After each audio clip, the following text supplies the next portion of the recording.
Hello friends. आज मैं आत्म अनुशासन की शक्ति बुक ब्रायन ट्रेसी द्वारा जो लिखी गई है उसका अध्याय 9, जिसका शीर्षक आत्म अनुशासन और नेतृत्व है, वो पढ़ रहा हूँ। सेना में अनुशासन की अवहेलना से ज़्यादा हानिकारक कुछ भी नहीं है, क्योंकि संख्या नहीं, अनुशासन से ही एक सेना दूसरे से श्रेष्ठ बनती है। ऐसा जॉर्ज वाशिंगटन ने कहा है। नेतृत्व और आत्म अनुशासन साथ साथ चलते हैं। ऐसे प्रभावी लीडर की कल्पना करना संभव ही नहीं है जिसमें आत्म अनुशासन, इच्छा शक्ति, आत्म नियंत्रण और आत्म विजय की कमी हो। लीडर का सबसे बड़ा गुण यही है कि उसका स्वयं पर और हर स्थिति पर पूरा नियंत्रण हो। इतिहास में लीडर्स की जितनी ज्यादा जरूरत और मांग आज है, उतनी पहले कभी नहीं रही। हमें समाज के हर क्षेत्र में, लाभकारी और गैर लाभकारी दोनों ही क्षेत्रों में लीडर्स की जरूरत है। हमें अपने परिवार, कंपनी, आराधना स्थल, सामुदायिक संगठन और खासतौर पर राजनीति में लीडर्स की जरूरत है। हमें ऐसे स्त्री पुरुषों की जरूरत है जो अपनी जिम्मेदारियों को गंभीरता से लें और स्थिति की कमान संभालने के लिए अपने कदम बढ़ाने के इच्छुक हो। सौभाग्यवश नेतृत्व की कला सीखी जा सकती है। लीडर्स समय के साथ विकसित होते हैं। वे आमतौर पर अपना विकास स्वयं करते हैं, कड़ी मेहनत, अनुभव और प्रशिक्षण द्वारा। जैसा कि पीटर ड्रकर ने एक बार कहा था, हो सकता है कि कुछ लीडर्स पैदाइशी होते हों, लेकिन उनकी संख्या इतनी कम है इस सृष्टि की महान योजना में उनसे कोई फर्क नहीं पड़ता। विकास की 4 अवस्थाएं। अपने व्यावसायिक करियर में आप कार्य और लक्ष्य प्राप्ति के 4 स्तरों से गुजरते हैं। पहले आप कर्मचारी बनकर अपना करियर शुरू करते हैं और इस स्तर पर आपका ज्ञान व अनुभव सीमित होता है। फिर जब आप काम सीखते हैं, विकास करते हैं और परिणाम पाने की अपनी योग्यता को निखारते हैं, तो आप ऊपर वाले पद पर पहुंचकर सुपरवाइजर बन जाते हैं। जब आप पर दूसरे कर्मचारियों के प्रदर्शन और परिणामों की जिम्मेदारी आ जाती है, जब आप सुपरवाइजर के रूप में कर्मचारियों के काम की निगरानी में निपुण हो जाते हैं और दूसरों से काम करवाने की योग्यता को बेहतर बना लेते हैं, तो इसके बाद आप मैनेजर बन जाते हैं, जो विशेष क्षेत्रों में योग्यता प्रदर्शित करने वाले कर्मचारियों को काम सौंपता है। मैनेजर का दृष्टिकोण ज्यादा व्यापक होता है और इस पद के साथ ज्यादा जिम्मेदारियां भी आती हैं। जब आप प्रबंधन की ऊपरी पायदाने चढ़ते हैं, ज्यादा ज्ञान अर्जित करते हैं, अधिक प्रभावी बनते हैं और ज्यादा तथा अलग अलग लोगों से बेहतर परिणाम प्राप्त करते हैं, तो आप सर्वोच्च स्तर पर पहुंच जाते हैं। आप लीडर बन जाते हैं। इस स्तर पर आपका काम बिल्कुल ही अलग हो जाता है। पहले आप यह तय करते थे कि काम कैसे करना है, लेकिन लीडर बनने के बाद आप पर यह करने की जिम्मेदारी आ जाती है कि कौन सा काम करना है। यह कहा गया है कि कुछ लीडर्स बनाए जाते हैं, कुछ पैदा होते हैं और कुछ पर लीडरशिप थोप दी जाती है। लीडर्स उभर कर सामने आते हैं या फिर नेतृत्व योग्यता की आवश्यकता वाली स्थिति से निपटने के लिए उन्हें तरक्की दी जाती है। सरल शब्दों में, लीडर की भूमिका परिणामों की जिम्मेदारी लेना है। लोगों को नेतृत्व के ऊंचे स्तरों पर तरक्की क्यों दी जाती है? इसका बुनियादी कारण यह है कि वे स्तर पर यह प्रदर्शित कर देते हैं कि उनमें अपेक्षित परिणाम पाने की योग्यता है। लीडर के मन में हमेशा यही सवाल रहता है कि मुझसे किन परिणाम की आशा की जाती है। इस मामले में स्पष्टता अनिवार्य है। कुछ लोगों के नेतृत्व के ज्यादा ऊंचे पद पर प्रमोशन नहीं दिया जाता। कई बार तो उन्हें नौकरी से निकाल भी दिया जाता है। इसका मुख्य कारण यह है कि वो परिणाम नहीं दे पाते।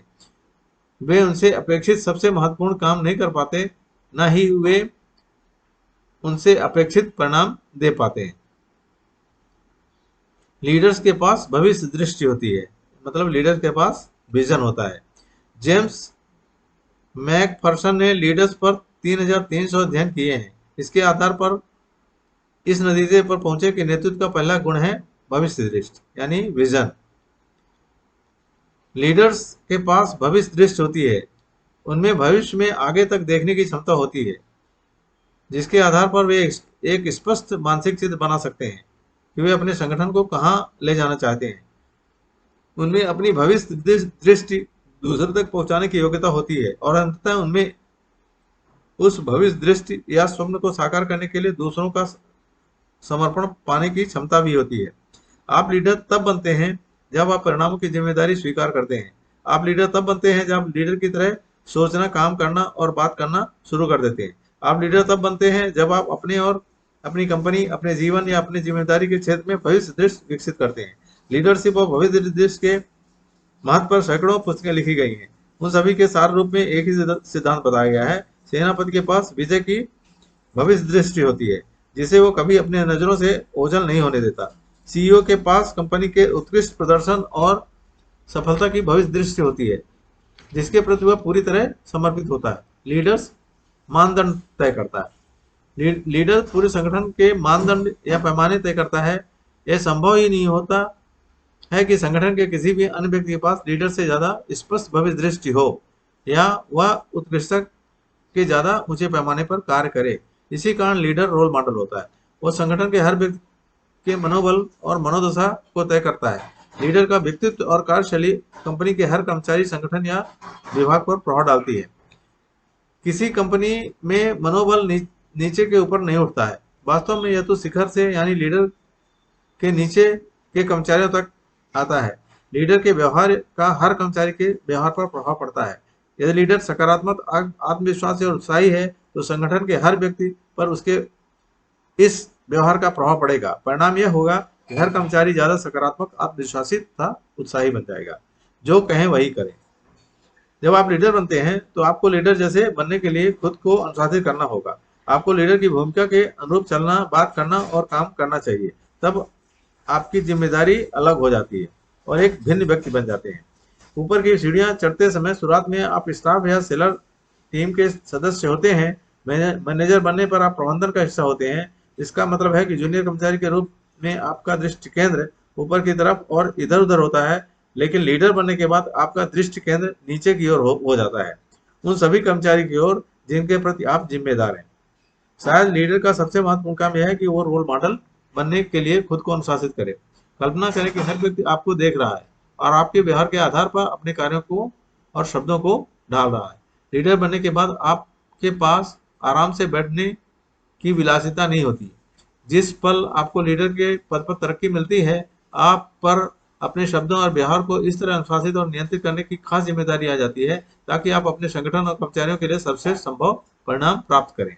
मतलब जब आप लीडर बन जाते हैं तो आपकी रिस्पॉन्सिबिलिटी बढ़ जाती है। लोअर स्टाफ, सबसे नीचे तक का जो स्टाफ होता है, उसका भी ध्यान रखने का और किस तरह से काम को उन स्टाफ के थ्रू लेने का जिससे कंपनी का प्रोडक्शन ज्यादा बढ़े। पैमाने तय करें। लीडर संगठन के व्यवहार, कार्य की गुणवत्ता, व्यक्तिगत नियोजन, समय प्रबंधन और हुलिये के पैमाने तय करता है। उत्कृष्ट संगठनों का लीडर वह व्यक्ति होता है जिसका अनुसरण हर कर्मचारी करना चाहता है। अधिकांश मामलों में लीडर कंपनी के बाकी कर्मचारियों से ज्यादा कड़ी मेहनत करता है। वह सबसे समर्पित, संकल्पवान, साहसी, भविष्यदृष्टा और लगनशील दिखता है। लीडर ही वो पैमाना तय करता है जिसका अनुसरण हर व्यक्ति करना चाहे। लीडर ये पैमाने भी तय करता है कि संगठन में कर्मचारियों के साथ कैसा बर्ताव हो। जब लीडर कर्मचारियों से शिष्टता, परवाह और स्वतंत्रता के साथ व्यवहार करता है तो जल्दी ही कर्मचारियों को ये एहसास हो जाता है कि उन्हें भी ऐसा ही व्यवहार करना चाहिए। मतलब जब लीडर सभी कर्मचारियों के साथ शिष्ट से और उनके टेक केयर करता है और डिसिप्लिन से सबके साथ अच्छा व्यवहार करता है तो उसका असर सब कर्मचारी के ऊपर पड़ता है और वो सब कर्मचारी भी उसी की कॉपी करते हैं और इसी तरह से आगे बढ़ते हैं। मूल्य और सिद्धांत तय करें। संगठन के स्पष्ट भविष्य दृष्टि के अलावा लीडर के पास मूल्यों और नियोजन सिद्धांतों का समूह भी होना चाहिए जिनसे व्यवहार करने और निर्णय लेने से मार्गदर्शन मिले। हर एक को यह पता होना चाहिए कि लीडर और कंपनी के सिद्धांत का आधारभूत मान्यताएं क्या है। लीडर नैतिकता के ऊंचे मानदंडों पर चलता है और किस प्रदर्शन की भविष्य दृष्टि को हर समय व्यक्त करता है। उसे अपने शब्दों के अनुरूप व्यवहार करना चाहिए और अपने सिखाए मूल्यों तथा सिद्धांतों पर अमल करना चाहिए। लीडर का सबसे अच्छा पैमाना यह वह स्वर्णीय नियम है, दूसरों के साथ वैसा ही करो जैसा आप उनसे अपने लिए चाहते हो। उदाहरण के लिए जब जैक वेल्च जनरल इलेक्ट्रिक के प्रेसिडेंट थे तो ये मैनेजर्स को प्रोत्साहित करते थे कि हर कर्मचारी से अच्छा व्यवहार करें। वे इनसे कहते थे कि किसी भी कर्मचारी के साथ व्यवहार करते समय वे ये याद रखें कि भविष्य में किसी समय कर्मचारी उनका बॉस बन सकता है। यानी तब पूरा समीकरण ही बदल जाएगा। बॉस अधीनस्थ बन जाएगा और अधीनस्थ बॉस बन जाएगा। जाहिर है कि इसके बाद मैनेजर्स का कर्मचारियों के साथ व्यवहार पूरी तरह बदल गया और वे अपने स्टाफ के से बहुत सम्मानजनक और शिष्ट व्यवहार करने लगे। नेतृत्व के 7 सिद्धांत। यही प्रभावी लीडर बनने के 7 सिद्धांत बताए जा रहे हैं जिन्हें आपको अपने व्यवहार कार्यों में शामिल करना चाहिए। स्पष्टता, फर्स्ट जो है स्पष्टता है। यह शायद आपकी सबसे महत्वपूर्ण जिम्मेदारी है। आपको पूरी तरह स्पष्ट पता होना चाहिए कि आप कौन हैं और किन सिद्धांतों के लिए खड़े हैं। आपकी भविष्य दृष्टि बिल्कुल स्पष्ट होनी चाहिए। आपकी सटीकता से पता होना चाहिए कि आप अपने कर्मचारी का नेतृत्व करके उन्हें कहाँ ले जाना चाहते हैं। आपकी पूरी स्पष्टता से मालूम होना चाहिए कि संगठन के लक्ष्य और उद्देश्य क्या है और उन्हें कैसे प्राप्त किया जाए। मीन्स कंपनी का गोल्स क्या है, आप आपका विजन उसके हिसाब से उस कंपनी को उस पॉइंट पर ले जा सकता है। खास तौर पर आपको संगठनात्मक मूल्यों, मिशन और उद्देश्य और उनकी सार्थकता के बारे में भी यह बिल्कुल स्पष्ट होना चाहिए। आपके पास आसपास के और नीचे के हर कर्मचारियों को यह ठीक ठीक पता होना चाहिए कि वे जो काम करते हैं उसे क्यों कर रहे हैं और उनकी कंपनी का निर्माण किस उद्देश्य से किया गया। दूसरा है क्षमता। लीडर के रूप में आपको उत्कृष्ट प्रदर्शन का पैमाना बनाना होगा। साथ ही आपको कंपनी के हर कर्मचारी का रोल मॉडल भी बनना होगा। आपका लक्ष्य यह होना चाहिए कि आपकी कंपनी अपनी प्रतिस्पर्धी सर्वश्रेष्ठ कंपनी जितनी या उससे ज्यादा अच्छी बने। आपको अपने प्रोडक्ट्स की गुणवत्ता को बेहतर बनाने और अपने ग्राहकों को भी सेवा करने के बेहतर तरीके खोजने में निरंतर जुटे रहना चाहिए। तीसरा है समर्पण। लीडर संगठन की सफलता के लिए पूरी तरह समर्पित होता है। उसे पूरा विश्वास होता है कि उसकी कंपनी अपने क्षेत्र में सर्वश्रेष्ठ है या भविष्य में सबसे बनेगी। संगठन के प्रति और सफलता तथा उपलब्धि के प्रति इस उत्साही समर्पण से कर्मचारियों को अपना सर्वश्रेष्ठ कार्य करने की प्रेरणा मिलती है। तभी वे काम में पूरा दिल लगाते हैं। मीन्स जब लीडर सबमिशन होता है और सबमिट होकर पूरी तरह से काम करता है तो उसके अंडर में काम कर्मचारी जो भी काम करते हैं वो उसको पूरी तरह से फॉलो करते हैं और इस तरह से सफलता पाने में सबका योगदान होता है और कंपनी उत्कृष्ट लेवल पे आगे बढ़ती है। बाधाएं। लीडर का काम उन बंधनों या बाधक तत्वों को पहचानना है जिनसे कंपनी की आमदनी और लाभ के सबसे महत्वपूर्ण लक्ष्यों पर असर होता है। उन बंधनों और बाधाओं को दूर करने के लिए लीडर्स कर्मचारियों को नियुक्त करता है और संसाधन आवंटित करता है ताकि कंपनी उस उद्योग में कार्यरत सर्वश्रेष्ठ कंपनियों में से एक बन जाए। मतलब कंपनी नंबर 1 पे आए उसके लिए लीडर्स जो है ना क्या क्या प्रॉब्लम्स फेस करनी पड़ रही है, चाहे कर्मचारी के साथ हो या और दूसरी ऑर्गेनाइजेशन में किस तरह की प्रॉब्लम है, उसको कैसे सॉल्व किया जाए, कैसे दूर किया जाए, कहाँ कौन से कर्मचारी को कहाँ एडजस्ट किया जाए, किसको कौन सा काम सौंपा जाए। इस तरह से पूरी तरह से लीडर्स को सब पता चलता है और इसके हिसाब से वो एडजस्ट करता है जिससे कंपनी की प्रोग्रेस अच्छी तरह से होती है। रचनात्मकता। लीडर सभी तरह के और सभी स्रोतों से आने वाले नए विचारों के प्रति खुला होता है, उन्हें ग्रहण करता है। लीडर उत्कृष्ट प्रोडक्ट्स बनाने, बेहतर सेवाएं देना और ग्राहकों को बेहतर देखभाल करने से ज्यादा तेज, बेहतर, सस्ते और आसान तरीके खोजने के लिए कर्मचारियों को लगातार प्रोत्साहित करता रहता है।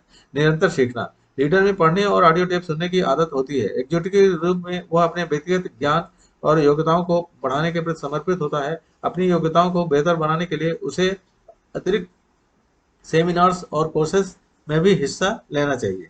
साथ ही वो लीडर संगठन के हर कर्मचारी को सीखने और विकास करने के लिए प्रोत्साहित करता है। वह इसे व्यावसायिक जीवन का सामान्य और सहज हिस्सा बना देता है। वो प्रशिक्षण और विकास के लिए समय तथा संसाधन प्रदान करता है। लीडर जानता है कि सर्वश्रेष्ठ कंपनियों के पास सर्वश्रेष्ठ प्रशिक्षित कर्मचारी होते हैं, दूसरे दर्जे की कंपनियों के पास दूसरे दर्जे की प्रशिक्षित कर्मचारी होते हैं और तीसरे दर्जे की कंपनियों के पास सबसे कम प्रशिक्षित कर्मचारी होते हैं और वे कंपनी दिवालेपन की कगार पर होती है। मतलब लीडर्स अपने कर्मचारियों को ट्रेनिंग्स और प्रशिक्षण देने के लिए उसको कौन कौन सी चीज़ों की जरूरत है उसका प्रशिक्षण करने के लिए पूरी तरह से समर्पित होता है और उसको उस तरह से कर्मचारियों को ट्रेनिंग्स दिलवाने में मदद करता है। एकरूपता। लीडर सभी स्थितियों में एक रूप, विश्वसनीय, शांत और एक सा रहता है। वह उसके लिए स्वयं को अनुशासित करता है। व्यावसायिक जीवन में सबसे अच्छे पहलुओं में से एक यह है कि कर्मचारी लीडर को पूरी तरह एक रूप और विश्वसनीय माने। प्रभावी लीडर हर दिन नहीं बदलता है। लीडर किसी भी नई स्थिति, समस्या या आपातकालीन परिस्थिति के झांके से नहीं जगमगाता है।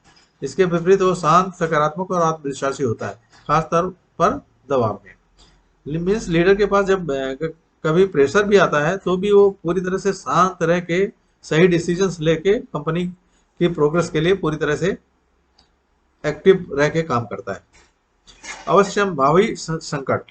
लीडर के जीवन में सिर्फ एक ही चीज अवश्यंभावी है और वह है संकट। जब आप नेतृत्व के पद पर पहुंचते हैं तो आपके सामने संकट बार बार आते हैं और वो अप्रत्याशित होते हैं, बिन बुलाए चले आते हैं। जिससे संगठन को गंभीर नुकसान हो सकता है। संकट में ही लीडर अपनी योग्यता प्रदर्शित करता है। संकट के समय वो बस शांत और निष्पक्ष रहकर जानकारी एकत्रित करता है। वह स्थिति का सटीक आकलन करता है और नुकसान को न्यूनतम करने के लिए आवश्यक निर्णय लेता है।